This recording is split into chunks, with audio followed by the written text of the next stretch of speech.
Hey out there! Yes, I'm at the Kingsburg house. I did a little bit of demo yesterday. I'm going to show you that. But then also I want to talk to you about, I got a text when I started to make a video earlier from my cousin, my friend. She wants to move in the fall. She's going to put her house on the market and look for something bigger for her and her family. I texted her back and I said, hey, listen, if you can get the equity out of your house, would you hold it as a rental? So I want to talk to you guys about that. But first, let me show you some demo real fast. You remember that step down? The cabinets were over there, and then there was a step down. It was weird. Well, I pulled up that floor, and I see that there's a slab there, which is really weird. There's a slab. Why is there a slab? I was going to build up the rest of this floor and then have a step down over there.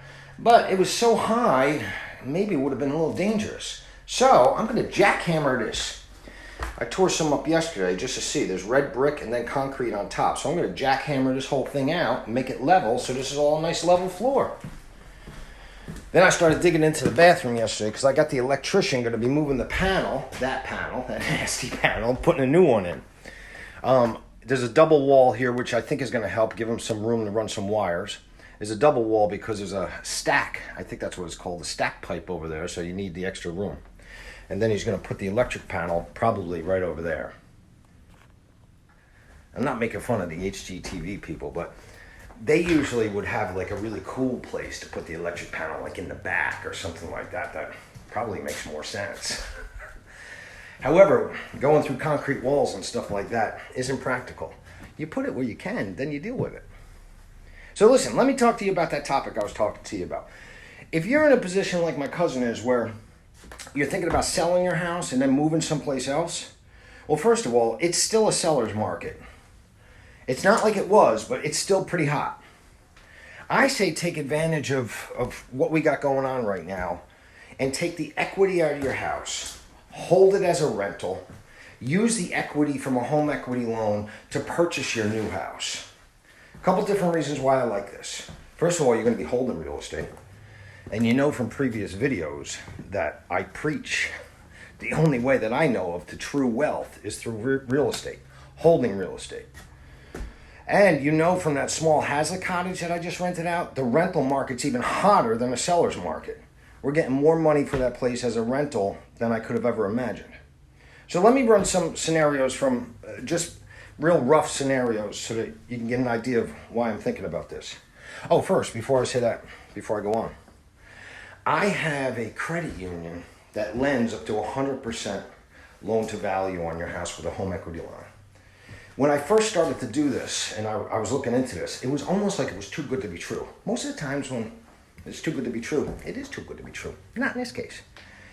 I've already personally done 3 home equity loans with this company, and I sent some friends over. Because I'm not just sending anybody over to this company. They're so good. Anyway, so they go up to 100% loan to value. What does that mean? Let's say your house is worth $100,000 and you owe $80 on it. Typically, if you go to a bank, they're going to give you a home equity line up to 80 or maybe 90%. It's not going to help you in that case. If they only go to 80% and you owe $80,000 on a $100,000 house, you're not going to get any money. With the lender I'm talking about, you can get that additional $20,000. So in my cousin's case, she said that the house is worth $380 and I think she owes $235, $240, something like that. We're going to stick with a nice round number of a $100,000 home equity line. So you go in, you get a home equity line of credit for $100,000. The reason why I like to stick with $100,000 is because they don't have to do a full appraisal. They do something called a drive-by appraisal, and it's even cheaper. It's 0 fees to do this, by the way. And the interest rate on the home equity line is fantastic. Let me sweeten it up a little bit. If you don't take any money out of the home equity line, there's no payments. You know, it's not like you're taking the whole $100,000 out and then you got to start making payments on it. You set up the home equity line of credit for when you go to buy another house. Now you take the equity out of your existing house, the home equity line of credit, and you purchase the other house. Now you got 2 houses. Here's the benefit. If you go to sell your house in the scenario I just said, you owe $380,000, you're going to sell it. Let's say you get $380. I'm going to run rough numbers. You're going to be paying roughly, I don't know, $25,000 in fees between realtor commissions and the minimal closing costs that a seller's going to have to pay. So $25,000 right off the top is coming out of your pocket. The benefit of, I mean, just selling it is you're not going to get taxed on it because you lived in the house for 2 out of the last 5 years and you don't have any tax consequences. However, I really like holding real estate. We saw appreciation rates of like 14, 15, 16, 17% around here in the last year. Is that going to continue? No. I don't usually talk to myself like that. The average appreciation is 3%. So we've seen something fantastic for homeowners recently. And it's another reason why I'm recommending the home equity line. Take advantage of these values. Go out, get a $100,000 home equity line of credit. Have it sitting there for when you do want to find a house. It makes it even easier. You don't have to sell your house. I didn't even talk about that. Less stress. Selling your house. I mean, I do this for a living and I still get stressed out selling a house. Also, the rental market.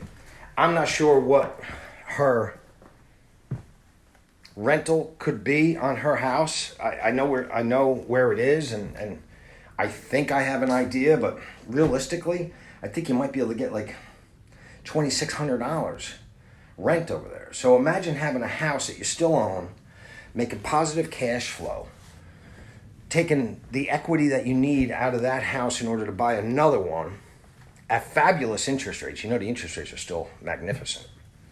Get the best of both worlds. Now you look at that maybe 10 years from now and see what the house is worth. If it's worth $380 now with a typical appreciation of 3%, I don't know, let's just say 10 years from now it's worth $450. You paid down the mortgage, you got another $70,000 in equity. It's like a retirement fund. Anyway, let me know if you want to know more.